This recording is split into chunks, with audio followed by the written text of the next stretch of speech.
Hi guys, how's everyone doing today? Thanks so much for hanging out with me.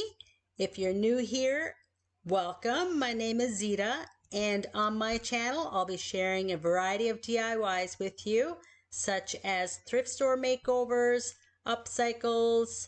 I'll be doing some room makeovers and thrift flips for resale, some home decorating, and I'm also going to share some recipes with you guys every now and again.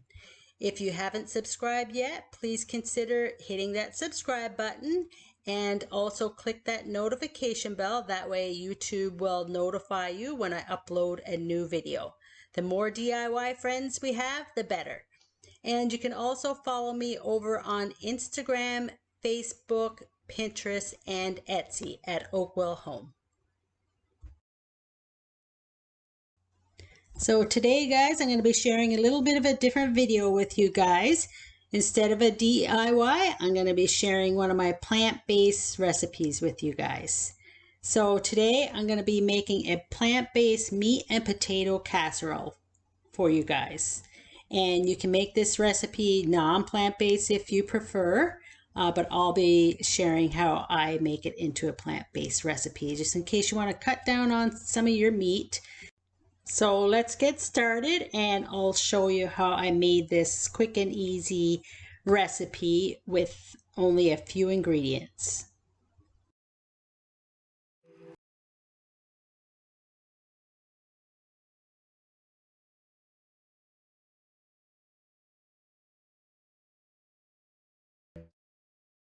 So the ingredients that you're going to need for this recipe are potatoes. I'm using a white potato and a russet potato because that's what I had on hand, but a yellow potato is really good for this. I usually use a Yukon Gold. I have two 14-ounce cans of creamed corn. I have 2 onions. I have salt and pepper. I have garlic powder and garlic salt, onion powder and onion salt, and I have plant-based meat and a plant-based cheese, but you can use beef and dairy cheese if you prefer. So that's all the ingredients you're going to need for this recipe, guys. So first you're going to want to get started by preheating your oven to 350. And you're also going to put your pot of boiling water on. So let that water come to a boil and then salt it. And then once it's come to a boil, you can then put your potatoes in. But first, while that's boiling, we're going to get started with peeling our potatoes. Now I had some about 6 or 7 white potatoes left here in this bag, and they're like a medium size. So I'm going to get started with peeling those, and then I'm going to get started with peeling the russet potatoes that I had on hand as well. And I peeled probably about 12 to 15 potatoes in all, and then I cut them all into equal portions. So I've put them in my boiling water, and I put a wooden spoon on top there, guys, just to keep the water from boiling over on the stove. So once the potatoes are starting to boil, I'm going to get started on chopping my onion. So I leave the ends on the onion, and that way it's easier to cut and the onion is stabilized when you're cutting it. And you'll see what I mean here coming up. So I cut my onion lengthwise and then go across, and then that end is still on there, and I just take that off and just throw that away. So this is what I'm talking about there, guys. I just keep that end on, cut it vertically, and then cut it horizontally, and that way your onion's going to stay in place. So those onions are chopped into small pieces, but not super small. So here's the meat I'm going to be using. This is a plant-based meat. It's called Impossible Meat. There's also Beyond Meat. Both are awesome. They taste just like meat, guys, especially this Impossible Meat. I find this one really tastes like meat. So what I've done here is I've heated my frying pan up first before I put my oil in. So once it's heated up, I'm using a grapeseed oil here because it has a high burn value on it. So just put your plant-based meat in, or if you want to use beef, you can use beef if you want in this recipe. You don't have to use the plant-based, but if you're trying to cut down on your meat, give this plant-based meat a try. It's super delicious, guys. So I'm just chopping this up like I would the beef if I was using beef. Then I'm going to put my onions in with that and let that fry up together. And just keep turning it over as it's frying up. Just be careful it doesn't burn. And your potatoes are boiling away there. And I'm going to be putting some sea salt on this plant-based meat and onion mixture. I'm also putting some pepper.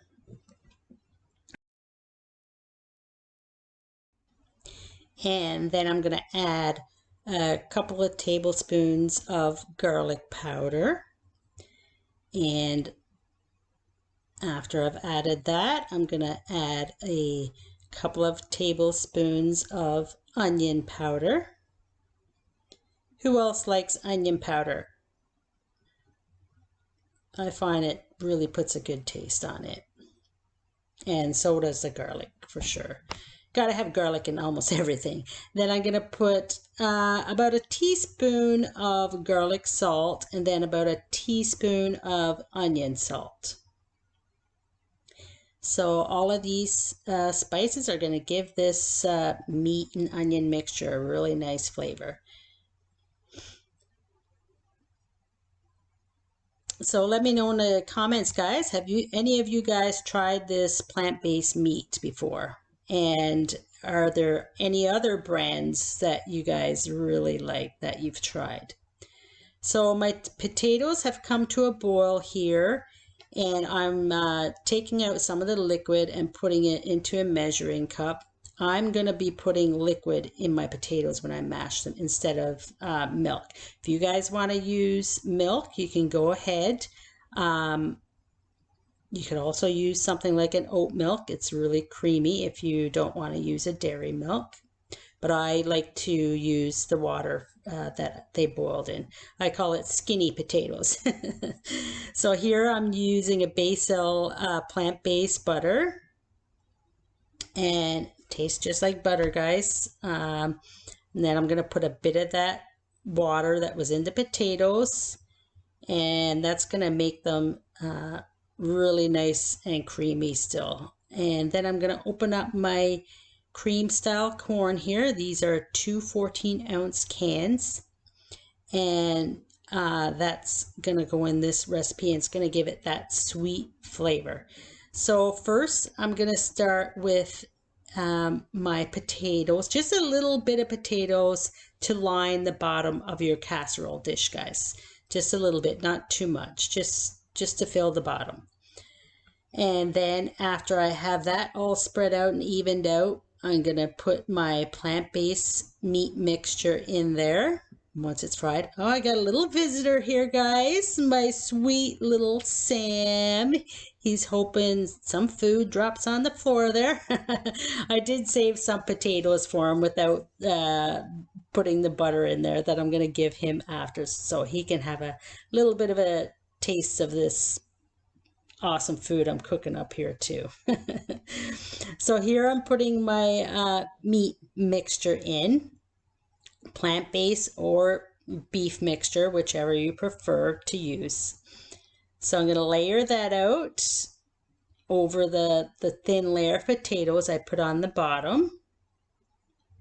So as you can see, guys, this looks like meat. And once all this casserole is all together, you are not even going to know that this is not meat. So if you're trying to cut down on your meat, give it a try, guys. This is Violife vegan cheese, plant-based cheese. This is called mature cheddar. They do have a cheddar one too that I'm not really fond of, but I like the mature cheddar. And they also have one called provolone, and that one is absolutely delicious. I think it's like a smoked provolone or something like that, but it's delicious. And I've tried it in this recipe too, and I think I might prefer it, but this is the one I had on hand, so this one is really delicious too. So give those a try too, guys. They taste like cheese. I've tried them on sandwiches and stuff like that, and grilled cheese as well. This is the cream corn. You're going to put that on top of the cheese. And like I said before, guys, this cream corn is going to give this casserole a really nice sweet taste. So it's like a sweet and savory casserole. You guys like cream corn? Some people don't like it, but I just love it. So on top of that, you're going to spread your potato mixture. So you're going to want your potato somewhat in between a thin and a thick. Like you don't want it too thin and you don't want it too thick. So it's just so it's spreadable. So once you have all that remainder of the potato layer on top, you're gonna put your casserole into the oven with the lid on, and you're gonna let that bake for 30 minutes, guys. And the countdown begins. So 30 minutes are up, just like that. This is what YouTube can do. It's ready in like seconds, not 30 minutes. So once I've taken that out, I took the cover off and I let it broil under 400 degrees for about 5 or 10 minutes. Just keep an eye on it that it doesn't burn. Doesn't that look gorgeous, guys? And it's just as delicious as it looks. So I'm giving it a cut here, and so you can see what it looks like inside. So as you can see, I let it sit for a while, guys, so it gels up. Any kind of casserole, if you let it sit, it's better to spoon out then, because it's all congealed together. So doesn't that look like real meat, cheese, and potatoes, guys? It's absolutely delicious. Give it a try. Give it a try. It's amazing. And it's a quick and easy recipe too, guys, and with not many ingredients. So give this recipe a try, guys. Let me know in the comments what you think of it. Give this video a like, and don't forget to subscribe and hit that notification bell for more videos like this one, and also to see, you know, more DIYs that I have coming up as well. Thanks so much for watching, guys. I appreciate each and every one of you, and I'll see you in the next video. Bye.